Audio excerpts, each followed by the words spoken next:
all the scope of work, your scope of works has been sent out to your agency, so please follow up today with your managers or yourselves just to see if we can get that information back to us. Um, in the future, if we have any like due dates for items, so like putting in training programs, different forms that we have to get back, if you guys could send those back to us as soon as possible, either by the due date or on the due date, not after, just because we have a lot going on right now just to implement your grants, and it's going to go really, really fast, and we need the information back very quickly. So if you guys could really help us out with that, that'll be great. If at any time you need additional assistance, if anything happens, you're not going to be on the Wednesday calls, please see if someone else in your agency can do it. If not, email Tammy, myself, and Natasha, and just let us know that you will not be available for the Wednesday call, and then follow up online with the recorded webinars. Tammy, is there anything else that you wanted to add to that, or Natasha? No, I don't think so. Just, make sure you reach out to us if you have any. With a couple agencies, we're working on the budgets also. So if you have any questions, yes, please reach out to us. But we're hoping to get all of the grants moving within the next week or two. Right. And then, and also there's a calendar. I don't know if Natasha, if I'm stealing your thunder, but there is a calendar on the Illinois WorkNet site where you can see the different topics that we will go over each week. So that's really helpful. And if there's something on there, a topic that you guys really need help with that's not listed on there, please let us know as soon as possible. That way we can get a subject matter expert, on the topic, and we can also add it to the calendar. So it looks like, eligibility will be coming up. Today we're going to just talk about setting up your folders, your staff roles, making sure whoever you have allocated to your project, that's being done, and making sure you have access to all the systems. So please use this as a resource. If there's something there that we're missing, please let us know as soon as possible. Okay, I'm off. Thank you. Yeah, thanks. Okay, so really what I wanted to go through was, I want to make sure that everybody knows about the resources, understand the resources on the partner guide. And first of all, especially if you're working on multiple programs within WorkNet, that it's real important that and direct customers to the right areas and not to a different project just out of, habit, or that's what you know. So we do have the Career Pathway, Youth Career Pathway Partner Guide, short URLs, YCP Partners. It's available from the partner page in WorkNet. We have some different areas, partner guidance, which is a listing of the different types of articles. And with this area, you can use filters and the articles. As we add more of the technical assistance webinars and information as we continue to move forward, those articles will be available on this page. We also have the partner training materials and archived webinars, so you can see those here. We have the full list of resources, and I have those articles listed here, so the order of them won't move. They'll be right here under guidance. We have instructions and more resources. So for right now, I want to start out with the Getting Started as a Youth Career Pathway partner or grantee. And I wanted to point this out because we are trying to use an article approach that gives you overall guidance so you know what needs to be done, and then links you to those resources. So first of all, reviewing the overall process with everyone, make sure that everyone knows the process of, how this particular program is working and the different tools that are available. Then setting up grantee staff with access to online tools. I want you, if you would please use the chat, and would everybody respond to let me know if you have all of your staff has access to the tools. Everyone who's been identified to this point, they all have access to the tools, yes or no?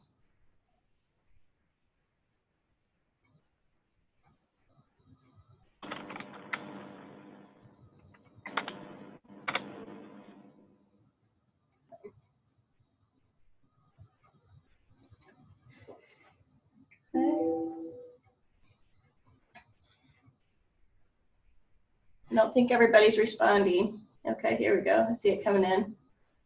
Okay. Okay, so still go ahead and respond if you haven't already. But if you need help with that, then just know that this is the page that you go to. There's requesting access to your Pathway partner tools. You can, there's some instructions here for doing that. The next item is setting up training programs and the online tools. It looks like everybody's good to go on that. Looks like there's only maybe one that still needs to be marked as approved by Commerce, but other than that, you guys are all good to go in this area. The next area is setting up employer work sites with the online tools. No one in this project has that information in the production database that I noticed, at least as of this morning. And so I just want to make sure that you know that there's instructions here for setting up worksite placement. And there's an area when you log into your tools, there's a little icon up here at the top. I'm going to make my screen larger. Icon up here at the top says worksite placement. If you are part of multiple programs, this is important. So please make sure you know that if you are part of the existing Youth Apprenticeship Career Pathways 2018 project, that whenever you go to enter your programs for this project, the Career Pathways 2019, then make sure you choose Youth Career Pathways. And I can have Cody add in 2018 and 2019 into these descriptions just to make it very clear. But we want to make sure that they are different programs, they are different projects, and so we want to make sure that if you're entering worksite placement, you're entering in it so that it's associated with the right project. Anyone who is working on the other project and you're here, does that make sense? You can reply yes or no, or you need more information.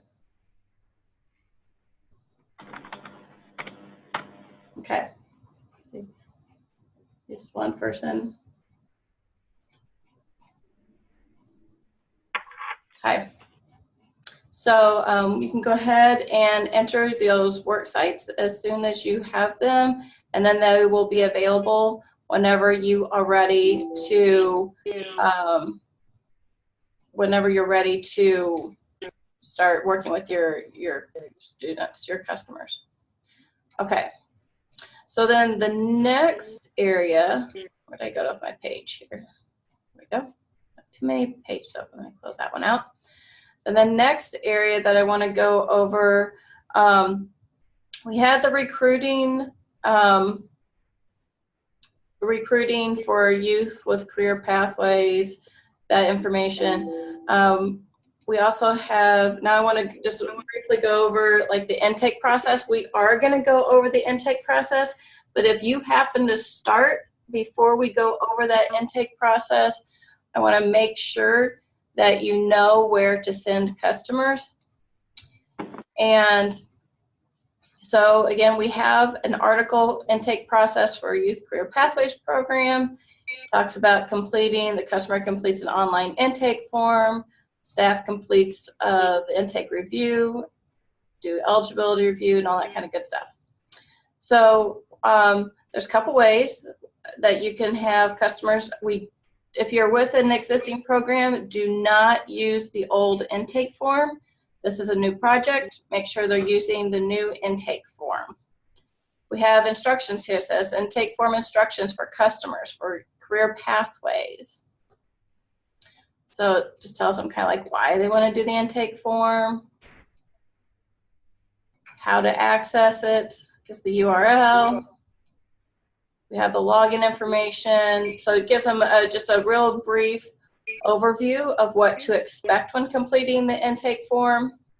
And then you can use this handout to tell them, you know, what to expect. You know, you're going to select this training program or the other notes. If you decide to be in the program, here's your appointment time, what you need to take. And once you're enrolled, we're going to meet and we're going to do these other things, and this is what to expect at that meeting. So this is something you're not required to use it, but it's available for you to use. I also wanted to just show you that there's some other tools in here, just again, we want to put all the related instructions together. Then we have the WIOA related resources. Whenever we have webinars, I want to try to make sure that we have those related videos from those webinars associated with the appropriate articles. So in this one, I just went ahead and included the TABE 1112 presentation. That was provided into with this article just because you'll need the assessment for the intake process. One of the things I know Tara wanted to cover was, I'll cover it, but she wanted to make sure we covered it, is to have the case file cover sheets. This is available in multiple places, but I accessed it right now from the article. It's also available in the full list of resources. It's available in multiple places. And so the reason why we have the cover sheets is really helpful when a monitor comes out, that they can go out and then all of the files are set up consistently and have the supporting documentation that is needed within that customer's file. So, and then this tells you just what you need. So for eligibility, as you start this process with the intake review, you have your eligibility checklist, supporting documentation, proof of education status, income calculation, worksheet if needed. And I also just want to add to that, even if an agency is doing your eligibility for you, it is still your agency's responsibility to ensure that the file folders or any information that's in the system is correct, because ultimately it's under your agency's name.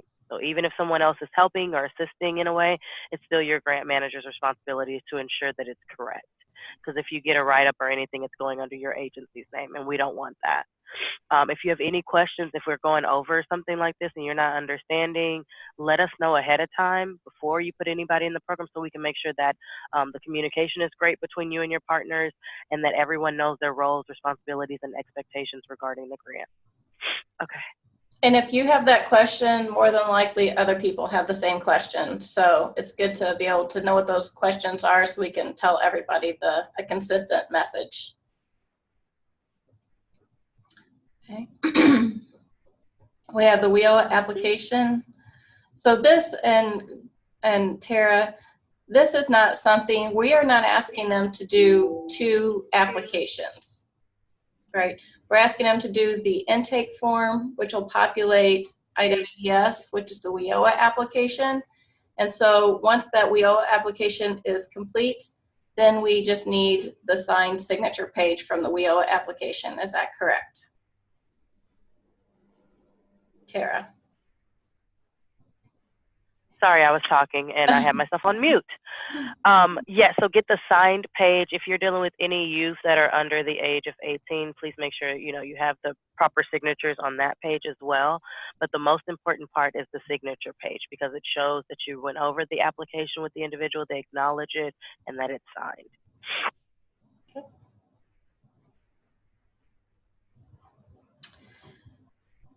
Some agencies will print out the whole application if you want to, and you're ADD like me, it is perfectly fine to print it out. But the most important part is that signature page. And then for the assessment data, what type of, what do they need to have in here as regarding the tape? Like what type of documentation? Is it just that it's been entered into IWDS, or it's been, do you know what kind of documentation needs to be in this? There's also the scoring sheets though. So the tape, when you give it to someone, there's a scoring sheet. Mm-hmm. Does everybody know what we're talking about? If you could put in the chat, yes, don't know, really quickly, just so we can make sure. how, just to make sure everybody has that part. So I'll make sure that information is in there. If you're giving someone a locator and you have the scoring sheet for that, perfect. Okay. If you have the scoring sheet for the locator, I would put that in there as well to show, I gave this individual this test based on the locator. So it's really information. I've never seen a file folder that had too much information in it, if that makes sense. So anything that you're doing with those clients, it is a way for you to get credit for the work that you're doing with them. So like I said, make sure you're putting in those locators and the scoring sheet. If you're an agency and someone else is doing that for you, it's still your responsibility to ensure that documentation is in the folder. So if you're working with a partner and they're giving it to your students for you, just make sure you get a copy of that to put in the folders and to have access to that information. The scores also do go in the IWDS system as well. Okay. And then the other area was the signed and dated Illinois WorkNet career plan. This is what's considered the individual service strategy. So they'll show that, by having this signed and dated Illinois WorkNet career plan is basically the evidence that supports that you've done the individual service strategy. This is the service that needs to be entered into IWDS. There's assessment summary information within the Illinois WorkNet career plan, so you don't have to print all that information out. It's just showing that it was part of the process and that they can go to a monitor, whoever could go to Illinois WorkNet, go to the person's career plan, and the information, support information would be there. But you do need to have a signed and dated career plan in the file.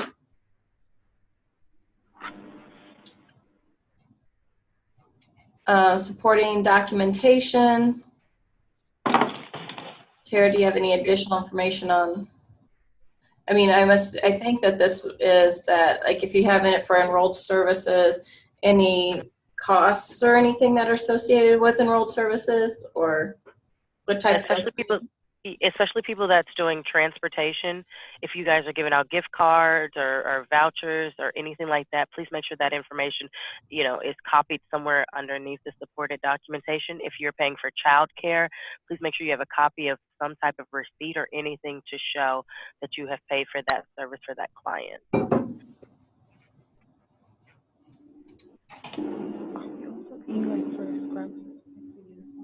Okay.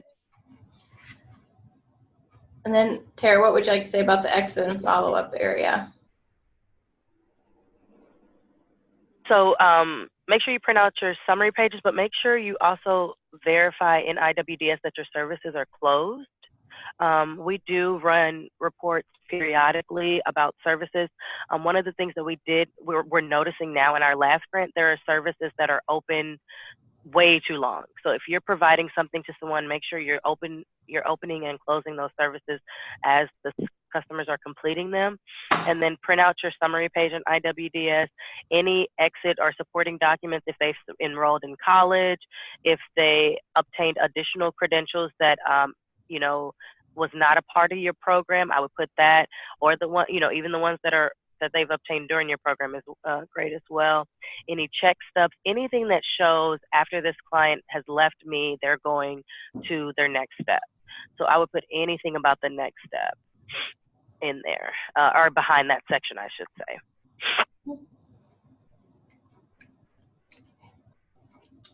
The next one is miscellaneous. So yes, the release of information form is so important for everyone, especially the people that are working with high school students. It is very important for you to have that information from the school. That it was a tremendous barrier in the last grant cycle. We noticed that even with the release, a lot of agencies didn't have a release of information.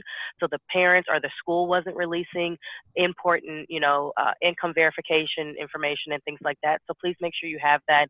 It's something that your agency should have, just maybe a blanket one, or if you don't have one, reach out to us and let us know that you guys don't, but that's something I encourage every agency to have. And especially if you're an agency that's using an outside entity to do verification or enrollment or anything like that. Supportive services, if there's anything else that you didn't put in the exit tab that you wanted to put there. Any other eligibility documents, so like I said, if you're using pay stubs or anything that that you didn't, that you didn't think would fit under eligibility, put there. If you're dealing with the parent and child, or if you want to use one of the other information, sorry, I'm blanking out, make sure you put it there. But like I said, if you have any questions, just let us know ahead of time before you put, or throw away documents. Like I said, I've never seen a folder with too much information, so that's the main thing to realize. Anything that you're doing with this client should fit under one of these tabs in your folders for them.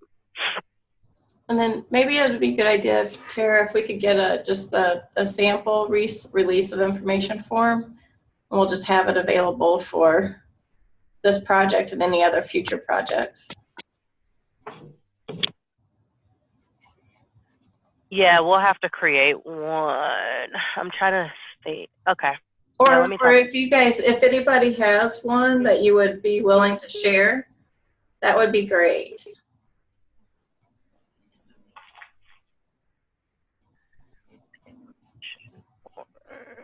So, okay.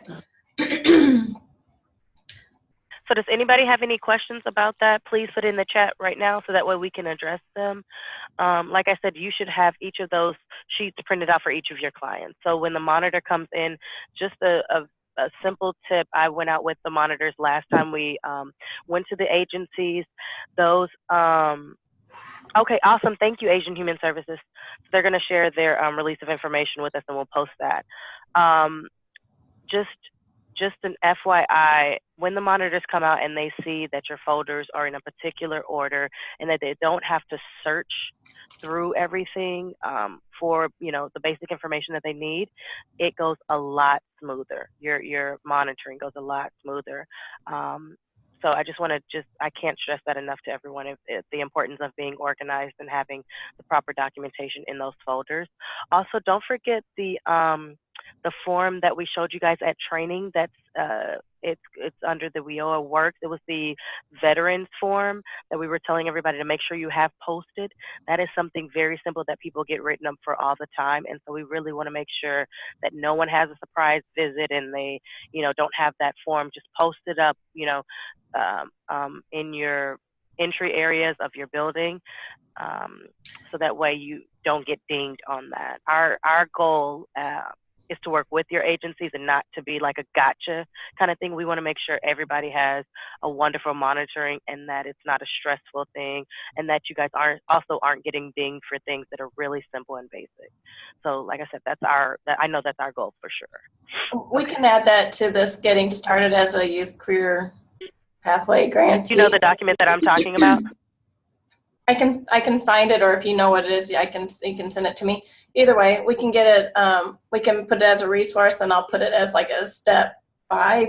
To post information. Yeah, just to make sure that's posted. Like I said, it's something easy and simple. I'll do that right now. Yep. And as you have suggestions, because what we're really trying to do is create like a best practice process for ways to provide information to you. And, from all the little things and lessons that we've learned from past projects, we want to, make sure that we communicate those things so that you don't run into the same situation. So if there's any little things like that come up, then just let us know and we can update or write a new article, add the new resource. Right. And also, please, everyone, use your binders. We worked really hard on that, and we want to make sure that the information that you need is available in the binder. If there's something that you are searching for that you find is not in the binder, please let us know, because that is an opportunity for us to make sure that information is in there for the next grant. Yep. And also know that use your binders as if you're working with the WorkNet stuff, instructions. Know that we did provide initial set of instructions in those binders, but our list has, I'm sure, grown, and we added more. And so always know that the most recent updated information is going to be in the partner's guide.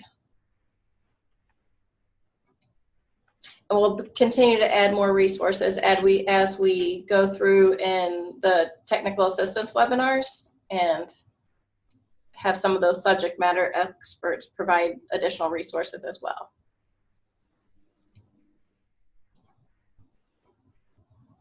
But yes, please do use the binders. All right, was there anything else? Any questions?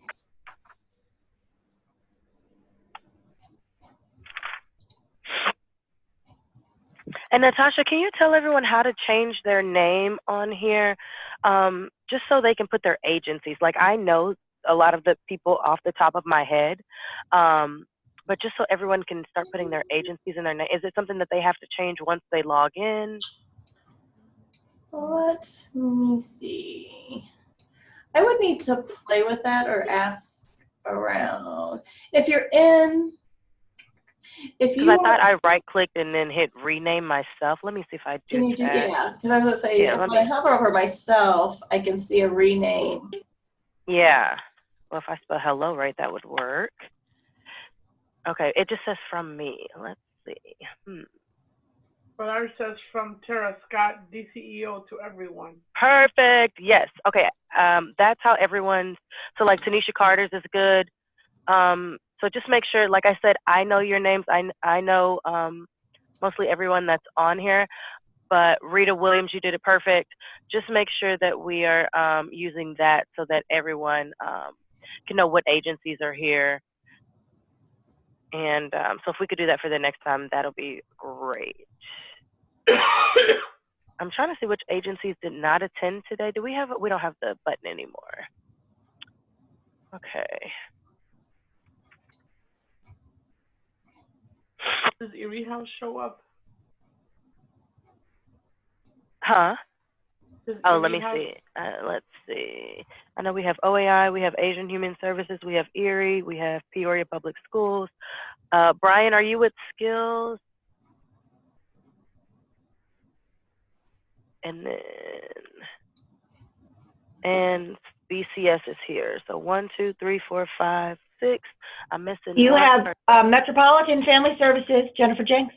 Perfect. There we go. Okay, so everybody attended. Perfect. So yes, everyone, if you could just hover over your name for the next time and then just rename it. That way we know, like I said, what agencies are here, and we can do a quick roll call just off of the chat instead of breaking out. I'm going to send this priority of service email to Natasha right now. Like she said, it'll be posted on the website. I'll also attach everyone else to it just so you guys can get it right now. But if you could post that somewhere, just so, like I said, we don't have an issue with that of any of our grantees. Anybody have any other questions? Like I said, we see these webinars as a way for you guys to have direct access to us. So if there's something in Illinois WorkNet you're not understanding, something with your grant you need assistance on, let us know during this time, or send us an email. But we really wanted to use our Wednesdays kind of productively and just get that information directly out to you guys immediately. So give everybody a couple seconds if they need to write something in the chat. If not, I'm gonna hand it back over to Natasha. If she doesn't have anything, we'll close out. All right. I think we're good. I think everybody gets 30 more minutes to their day. Yes, which we all need. Awesome. All right. All right, everyone. Thank you so much for coming. I appreciate you taking time out of your day. Thank you. All right. Bye-bye. Bye-bye. Bye.